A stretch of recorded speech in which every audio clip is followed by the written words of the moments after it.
اسلام میں سب سے اچھا، سب سے افضل، سب سے محترم کام ہے کیا؟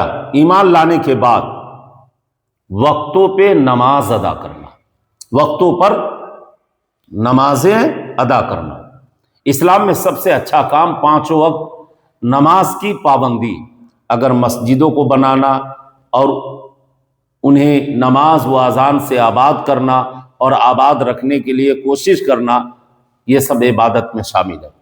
مسجد کے لیے ساز و سامان، لوٹے، چٹائی، وضو کا انتظام، اس کی دیکھ بھال، صفائی ستھرائی کرنے والے لوگ، اذان دینے والے لوگ یعنی جسے مؤذن کہتے ہیں، نماز پڑھانے والے اماموں کا خیال کرنا، انہیں ہر طرح سے خوش رکھنا، یہ سب عبادت میں شامل ہے۔ یہ سب کام بہترین کام ہے، اور اس سلسلے میں جو خرچہ ہو وہ بہترین خرچہ ہے۔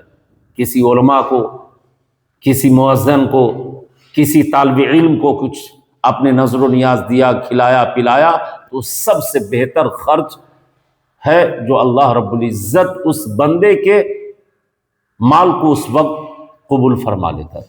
مسجد، مدرسہ، عبادت و ریاضت، بچے، بوڑھے، جوان، نیک، تلاوت کرنے والا ہونا، متقی ہو، نمازی ہو، یہ تمام چیزیں اگر اس بندے کے اندر ہے، وہ متقی ہے، پرہیزگار ہے، اذان دیتا ہے، نماز پڑھاتا ہے، پڑھتا ہے، مسجد کی دیکھ بھال کرتا ہے، صاف صفائی کرتا ہے، تو پھر ایسے بندوں کو کھانا کھلانا، پانی پلانا، اس کا خیال رکھنا، یہ عبادت میں شمار ہوگا۔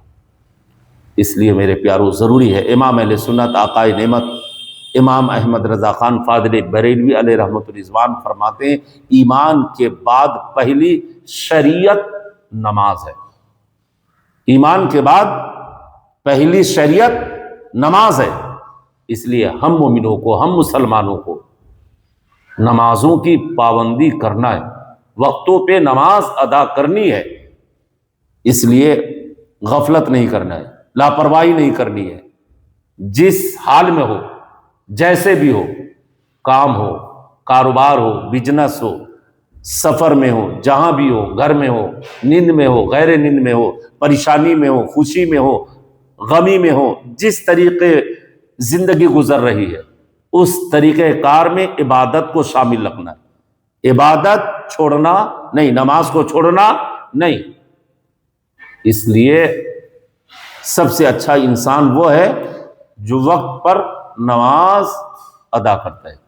جی، اس لیے ہمیں اور آپ کو دنیا کی بلاؤں سے دور رہنا ہے، مصیبتوں سے دور رہنا ہے نا۔ اور یہ بھی یاد رکھیں کہ جب بندہ نیک ہوتا ہے، متقی ہوتا ہے، پرہیزگار ہوتا ہے نا، تو رب تبارک و تعالی اس بندے کو دونوں جہان کی کامیابی عطا فرماتا ہے۔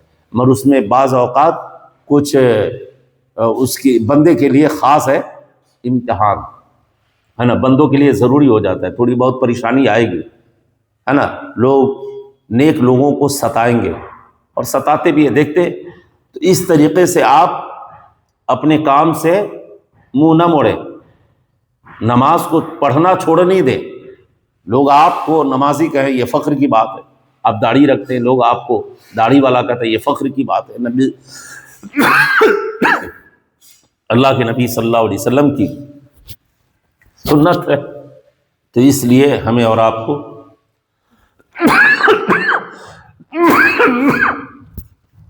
عمل کرنا ہے، اور اللہ کے نبی صلی اللہ علیہ وسلم کی سچی محبت میں عبادت و ریاضت کر کے دوسروں کو بتانا ہے کہ ہم نماز پڑھنا ہے، نماز نہیں چھوڑنا۔ آپ کو معلوم ہے ایمان لانے کے بعد سب سے محترم اور سب سے افضل کام اللہ کی عبادت کرنا ہے، یعنی وقتوں پہ نمازوں کو ادا کرنا ہے۔ اس سے غافل نہیں ہونا، اس سے غافل نہیں ہونا۔ نماز چھوٹ جائے تو اس کی قضا ہے، مگر جان کر کے نماز نہیں چھوڑنا، جان بوجھ کر کے نماز نہیں چھوڑنا، نہیں تو معلوم ہے پھر پریشانی بڑھ جائے گی۔ پریشانی یہ بڑھے گی نا، جو نماز آپ کی زندگی سے قضا ہو گئی، چھوٹ گئی نا، تو پھر حشر میں پہلے نماز کے تعلق سے بندوں سے اللہ